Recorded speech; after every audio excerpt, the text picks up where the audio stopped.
পয়লা ফাল্গুন তথা ঋতুরাজ বসন্তের রং লেগেছে অমর একুশে বইমেলায়। বাংলা একাডেমি ও সোহরাওয়ার্দী উদ্যানের মেলা প্রাঙ্গণে এখন পাঠক দর্শনার্থীর উপচে পড়া ভিড়। সেখানে রয়েছেন সহকর্মী নূর আলম, তিনি যুক্ত হচ্ছেন আমাদের সাথে।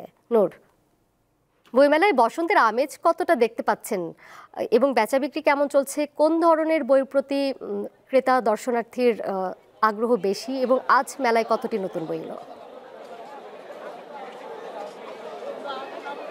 হ্যাঁ দোলা, আপনি জানেন যে পূর্ব নির্ধারিত যে ঘোষণা অনুযায়ী যে সন্ধ্যা ৭টার সময় কিন্তু বইমেলার যে পর্দা আজকের জন্য কিন্তু বন্ধ হবে।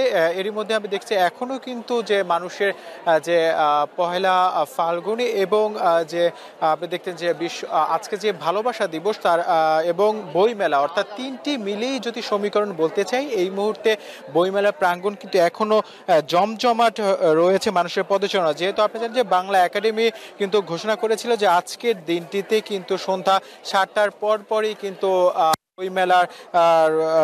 বইমেলা কিন্তু বন্ধ করে দেবে আজকের জন্য। এখন পর্যন্ত আমরা দেখছি অনেকগুলো স্টলই কিন্তু বাতি তারা এরই মধ্যে কিন্তু সবকিছু কিন্তু করে ফেলেছে এবং এবং যে বিষয়টা হচ্ছে যে আমি যদি এটি বলতে চাই যে এখন পর্যন্ত কিন্তু যেটা দেখছি কিছুক্ষণ পরেই কিন্তু হয়তো বা কিন্তু তারা বেরিয়ে যাবে। তো এদোলা এই ছিল আমার কাছে আজকের সর্বশেষ খবর বইমেলার।